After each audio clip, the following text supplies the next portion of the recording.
ஸ்ரீகுருभ्यो நமः. ஸ்ரீ மாத்ரே நமः.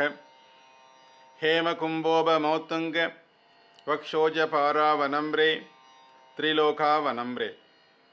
காளிதாச விரசிதம் ஸ்ரீ ஷியாமளா தண்டகம். காளிதாசர் இந்த ஸ்லோகத்தில் அம்பாளுடைய தேக சௌந்தரியத்தை சொல்கிறார்.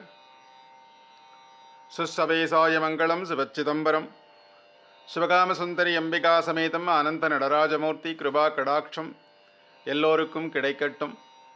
இன்பமே சூழ்க எல்லா உயிரும் என்பொற்றிருக்க. மேதா விலாசங்கிற இந்த காணொளி மூலம் உங்களை எல்லாம் சந்திப்பதில் என் மனம் மகிழ்கின்றது.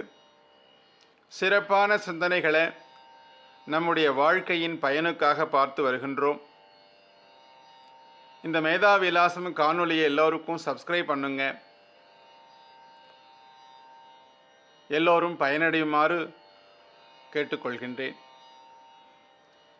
இன்னைக்கு நாம் பார்க்க போகிற சிறப்பான சிந்தனை என்ன அப்படின்னு சொன்னோம்னா, செல்வம். நம்மோட செல்வம் எது, அதோட செழிப்பு எது? செல்வம் அப்படின்னு சொன்னோம்னா நாம் சம்பாதித்த பொருள் தான் நமக்கு செல்வம். அது உங்கள் முன்னோர்கள் கூட உங்களுக்கு சம்பாதித்து கொடுத்துட்டு போயிருக்கலாம், அல்லது நீங்கள் சம்பாதித்த பொருளாக கூட இருக்கலாம். நம்ம கையில் உள்ள வளம் தான் நம்முடைய செல்வம். இந்த செல்வம் உங்கள் வீட்டில் இருக்கலாம், அல்லது வங்கியில் இருக்கலாம், நிலம் நீச்சா இருக்கலாம், தங்கமாக வெள்ளியாக இருக்கலாம், ஷேர் மார்க்கெட்டில் ஷேராக இருக்கலாம், எதுவாக வேண்டுமானாலும் இருக்கலாம். உங்களிடம் செல்வம் குவிந்து இருக்கலாம். எவ்வளோ இருந்தாலும் அந்த செல்வத்தோட செழிப்பு நம்ம வீட்டில் தெரியணும். அதுதான் அந்த செல்வம் நாம் வச்சிருக்கிறதுக்கான அறிகுறி. நம்ம வீட்டில் செல்வம் இருக்கிறது, அதன் பின்னால் ஆரோக்கியம், வளம், இந்த செழுமையெல்லாம் எப்படி இருக்கணும்? செல்வம் நிறைந்த இல்லத்துக்கு செழுமை நிறைந்த இல்லத்துக்கும் நிறைய வித்தியாசம் இருக்குது. அதுதான் நாம் இந்த பதிவில் பார்க்க போகிறோம். செல்வம் அப்படி இருந்துச்சுன்னா அதுக்கான செழிப்பு தன்மையானது தெரியணும். எல்லாத்தையும் வாங்கி நம்ம எல்லாத்தையும் ஒரு பேங்க்லேயோ டெபாசிட்டோ அப்படியே மூட்டை கட்டி வச்சுட்டு வீட்டெல்லாம் ஒழிச்சு வச்சுக்கிட்டு அப்படி உட்காந்துருப்பாங்க சில பேர். வசதிகள் பல இருந்தாலும் ஒரு வீட்டுக்குள்ளே நாம் நுழைஞ்சோமானா அதனுடைய செல்வ செழிப்பானது கண்ணுக்கு தெரியணும். வீட்டில் உள்ள மங்களத்தன்மை, நிறைவான பொருள்கள், மங்கள சொற்கள். வீட்டில் பார்த்தீங்கன்னா எல்லா இடத்துலையும் லைட்டை போட்டு பளிச்சுன்னு வச்சுருப்பான். சில பேர் வீட்டுக்குள்ளே நுழைஞ்சோமானா ஒரே இருட்டாக இருக்கும். வசதிகள்லாம் வாய்ப்புகள்லாம் நிறையா இருக்கும். வீட்டுக்குள்ளே நுழைஞ்சால் ஒரே கப்படிக்கும். லைட்டை சின்ன விளக்கை போட்டுட்டு உட்காந்துருப்பான். அப்போது எவ்வளவு வசதிகள் இருந்தாலும் அவங்ககிட்ட வெளிப்படுத்திக்கக்கூடிய தன்மையானது இல்லாமல் இருக்குன்னு அர்த்தம். அதுதான் செழுமையானது. இறைவன் ஒரு பொருளை உனக்கு கொடுத்து பார்ப்பான், அதை நீ எப்படி பயன்படுத்துகிற அப்படிங்கிறத பார்த்து தான் மேலே மேலே உனக்கு வர்ஷிப்பான். வசதிகள் பல இருந்தாலும் நாம் வசிக்கின்ற இல்லமானது செழுமையாக தெரியப்படணும். அப்போ தான் நம்மளுடைய மங்களத்தன்மையானது வெளியில் தெரியும். எவ்வளோ பணம் இருந்தாலும் எதையும் வாங்கி வைக்காமல் வச்சுருப்பான். வீட்டுக்கு முன்னால் பார்த்தீங்கன்னா மூட்டையை முடிச்சுமா அடுக்கி வச்சுருப்பான். அழுக்கு சுவராக இருக்கும். சுண்ணாம்பு கண்டு 10 வருஷம் ஆகிருக்கும். வெளிச்சம் இல்லாத விளக்கு, கண்ணை மூடிக்கொண்டு இருட்டில் இருக்கிற மாதிரி இருக்கும். வீட்டுக்கு வரப்போவரே ஆள் இருக்க மாட்டாங்க. வீடு முடங்கி போயிருக்கும். ஆளுக்கு ஒரு மூலையில் உட்காந்துருப்பான். கலகலப்புக்கு வேலையே இருக்காது. எல்லா வசதியும் இருக்கும், ஆனால் கலகலப்புக்கு வேலையே இருக்காது. எல்லா இடத்துலையும் பார்த்தீங்கன்னா அங்கே ஒன்று இங்கே ஒன்றுமா சாமா மூட்டையும் முடிச்சுமா கிடக்கும். அழுக்கு துணி அப்படியே உடுத்தி களைந்த ஆடைகள் எல்லாம் பார்த்தீங்கன்னா சுவரில் தொங்கிட்டு இருக்கும். வீட்டில் நுழைஞ்சாலே ஒரு பூஞ்சை வாசனை அடிக்கும். இப்படி இருந்தால் அந்த வீட்டில் எப்படி செழிப்பானது கண்ணுக்கு தெரியும்? லக்ஷ்மி கடாட்சம் எப்படி கிடைக்கும்? எதை தான் என்ன தான் வசதிகள் வாய்ப்புகள் இருந்தாலும் பணம் இருக்கோ பணம் இல்லையோ நாம் இருக்கக்கூடிய இடமானது சுகாதாரமான முறையில் தூய்மையாக இருக்கிற பொருளை சுத்தப்படுத்தி வைத்து நாம் எப்படி இருக்கோங்கிறத வெளியில் காட்டிக்கிறது தான் செழுமையான தன்மை. இருக்கோ இல்லையோ வீட்டுக்கு போனால் வாங்க உட்காருங்க, ஒரு டம்ளர் காஃபி கொடுங்க, இல்லை மோர் கொடுங்க, வந்தவங்கள உபசரிக்கிறது. அப்போது நம்மக்கிட்ட இருக்கக்கூடிய கஷ்டங்களை வரவங்கள்ட்ட சொல்லக்கூடாது. ஒரு வீட்டில் என்ன இருக்குங்கிறது முக்கியம் இல்லை, அந்த வீடு எப்படி இருக்குங்கிறது தான் முக்கியம். வீடு சிறியதோ அல்லது பெரியதோ, கூரையோ குடிசையோ அதெல்லாம் முக்கியம் இல்லை. அங்கே இருக்கக்கூடிய மனிதர்கள் எப்படி அணுகுமுறையாக இருக்காங்க, அந்த வீட்டில் எப்படி செல்வமானது செழிப்பாக கண்ணுக்கு தெரியுதுங்கிறது தான் அதனுடைய லக்ஷ்மி கடாட்சியம்.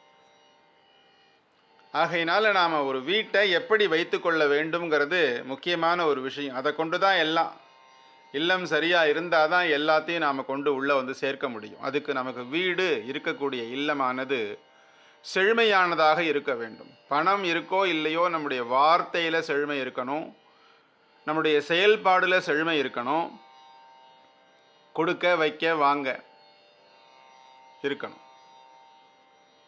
அதே போல் வீட்டில் தேவையில்லாத சாமான்களை அடைச்சி வைக்கக்கூடாது. வீடு முதல்ல நல்ல வெளிச்சமாக இருக்கணும். உறங்கும் போதும் எப்போதும் வெளிச்சம் இருக்கணும். வீட்டையே கம்ப்ளீட்டாக அணைச்சி போட்டுட்டு தூங்குவான் சில பேர். அந்த வீடு விளங்குறதுக்கு வாய்ப்பே இல்லை. நிதர்சனமான உண்மை அது. வெளிக்காற்று உள்ளே வந்து போகும்படியாக இருக்கணும். அதே போல் மனிதர்கள் நடமாட்டம் இருக்கணும். நாம் அனுசரித்தோமானா நம்ம வீடை தேடி யாரும் வருவாங்க. நம்ம அனுசரிக்கலைன்னா யாரும் நம்ம வீட்டை தேடி வரமாட்டாங்க. தலைவாசல் கதவு திறந்து இருக்க வேண்டும். தாசியின் வீடும் தரித்திரனுடைய வீடும் தான் எப்போதும் கதவு சாத்தியலை. வீடு பார்த்தீங்கன்னா சாத்தியே வச்சுருப்பாங்க கதவை.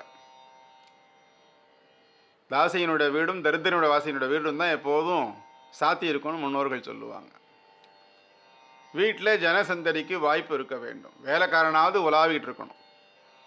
என்னதான் மின் விளக்கு இருந்தாலும் குறைந்தபட்சம் வீட்டில் 40 நிமிடங்கள் பூஜை அறையில் காலையிலேயோ மாலையிலேயும் தீப விளக்கு நல்லெண்ணெய் விளக்கு எரிய வேண்டும். அதே போல் அடுப்பு எரியணும். அடுப்பங்கரையில் அடுப்பு எரியணும். ஒரு நாளைக்கு ஒரு அரை மணி நேரமாவது 1/4 மணி நேரமாவது ஒரு காஃபியாவது போடுறதுக்கான துலக்கம் இருக்கணும் அந்த வீட்டில். வீட்டு வாசலில் விளக்கு எரியணும். வீட்டு வாசலை நோக்கி ஒருபோதும் படுத்து தூங்கிட்டு இருக்கக்கூடாது. கண்ட இடத்துல எச்சில் துப்பக்கூடாது. ஏதோ ஒரு நறுமணத்தை வீட்டில் சுழல்ற மாதிரி வைக்கணும். ஒரு சாம்பிராணியோ அல்லது ஒரு ஊதுவத்தியோ, ஒரு நறுமண பொருட்களோ மலர்களோ ஏதாவது ஒன்று வீட்டில் இருக்கணும். சுகந்த நறுமணம் வீட்டில் எப்போதும் வரணும். நாற்றம் இருக்கக்கூடாது. இல்லைங்கிற வார்த்தையை சொல்லிக்கிட்டே இருக்கக்கூடாது. எதுவாக இருந்தாலும் இருக்குது வாங்கணும். சனியனே அப்படிங்கிற வார்த்தையை பயன்படுத்தவே கூடாது. சனியனை வீட்டுக்கு கூப்பிடக்கூடாது. வர்றவங்களுக்கு ஏதாவது உபசரித்து அனுப்பணும். உபயோகம் இல்லாத பொருள்களை முதல்ல அப்புறப்படுத்தணும். கட்டிலு கீழே ஒரு வண்டி சாமான் வச்சுருப்பான். தேவையில்லாத பொருட்கள், பயன்படுத்தாத பொருட்கள். எங்கே போனாலும் பார்த்தீங்கன்னா பயன்படுத்தாத பொருள் வீட்டில் இருந்துச்சுன்னா எல்லாமே பயன்படுத்தாத பொருளாக மாறிடும். மங்களம் நிறைந்த மனைக்கு இன்னும் எவ்வளவோ சொல்லலாம். குறைந்தபட்சம் சில நேதிகளை நாம் கடைபிடிக்கலாம். இந்த செயல்பாடுகள் தான் நம் வீட்டை செழுமையாக காட்டும், நம் மனதையும் செழுமையாக காட்டும். நாம் இருக்கக்கூடிய இடம் நம்மளுடைய வசீகரமாக நம்ம முகத்தை மாற்றும். வரக்கூடியவங்களுக்கும் ஒரு மனசாந்தியை கொடுக்கும். ஆகையினால நம்ம செழிப்பானது ஒரு வீட்டுக்கு மிகவும் முக்கியமானது. செல்வம் எவ்வளவு இருந்தாலும் நாம் செழுமையாக நம்மளை காட்டும் பொழுது தான் நம்முடைய துலக்கமான செயல்பாடு ஒன்று பலவாகும், பல பொருள் 1000ஆகும், 1000 லட்சமாகும், லட்சம் கோடியாகும் மாறும். இதுதான் லக்ஷ்மி கடாட்சம்னு சொல்லுவாங்க. தேவி எவ்வளவுதான் அனுகிரகம் பண்ணினாலும் நீ எப்படி அதை செயல்படுத்துகிற, செழுமையாக வசிக்கிறங்கிறத பார்த்து தான் மேலே மேலே உனக்கு கொடுப்பா. நீ வாங்கி வாங்கி உள்ளே போட்டுட்டு தலையில் முக்காடை போட்டு உட்காந்துருந்தேன்னா ஒன்றுத்தையும் கொடுக்க மாட்டா. செல்வத்திற்கு அதிபதியான தேவி செல்வத்தை நமக்கு கொடுப்பா. அதை நாம் எப்படி செழுமையாக பயன்படுத்துகிறோங்கிறத பார்த்து தான் அது நம்ம இடத்துல நிலைச்சி நிற்கும். இல்லைன்னா அதுக்கான வாய்ப்பே இல்லை. இப்படியா நம்ம வீட்டையோ நம்மையோ செழுமையாக காமிச்சிக்கிறதுனால பகட்டு தேவையில்லை. கந்தலானும் கசக்கி கட்டு கூழானும் குளித்து குடி அப்படின்னு சொன்னாங்க. இதுதான் காரணம். செழுமையாக நம்மளை காமிச்சிக்கிறதுக்கு தான். பளிச்சுன்னு இருக்கணும். வீடை பார்த்தா தொடச்சி கிடச்சி நீட்டாக, கண்ணுக்கு பார்வையாக, ஒரு நறுமணத்தோடு வர்றவங்கள வாங்கன்னு இன்முகம் காட்டி இப்படி இருந்தால் போகும். பெரிய விஷயமெல்லாம் ஒன்று. இதெல்லாம் சாதாரண நடைமுறை தான். பண்ணி பாருங்கள். தினந்தோறும் வாழ்க்கையில் பல விஷயங்களை நாம் சிந்திக்கிறோம். இந்த மாதிரியான விஷயங்களை நாம் வாழ்க்கையில் கடைபிடித்தோமானா நம்முடைய வீடானதோ, நம்ம இல்லமானதோ, நம்முடைய சுற்றமானதோ நம்மளோட வாரிசுகளோ சுபிட்சமான வாழ்க்கையை நடத்துவாங்க. நாம் வாழ்ந்து காட்டினா தான் நமக்கு கூட வருங்கால சந்ததிகள் அதை பின்பற்றுவோம்.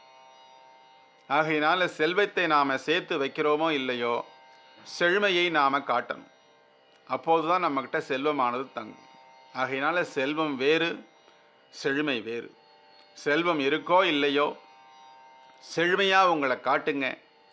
தேவியினுடைய அனுகிரகம் உங்கள் வீட்டில் தானாக வந்து விழும். மங்கள வார்த்தைகள், மங்கள சொற்கள், மங்களமான இடம், இதில் மகாலட்சுமியினுடைய சாநித்தியம் எப்போதும் நிலைக்கும்னு எல்லா இடங்கள்லையும் சொல்லப்பட்டிருக்கு. நமக்கே தெரிந்த விஷயந்தான். ஆகையினால உங்களையும் உங்கள் வீட்டையும் நீங்கள் செழுமையாக காட்டிக்கொள்ளுங்கள். செல்வம் தானாக உங்களை தேடி வரும். தேவியினுடைய அனுகிரகம் உங்களுக்கு கிடைக்கும். அப்படிங்கிற இந்த அருமையான சிந்தனையோடு இந்த மேதாவிலாசம் காணொளியை முடிக்கின்றேன். இந்த சிறப்பான சிந்தனைகளை எல்லோருக்கும் பகிருங்கள். இந்த மேதாவிலாசம் யூடியூப் சேனலை சப்ஸ்கிரைப் பண்ணுங்க. இந்த மாதிரியான சிந்தனைகள் உங்களுக்கு பிடித்திருந்தா ஒரு லைக் கொடுங்க.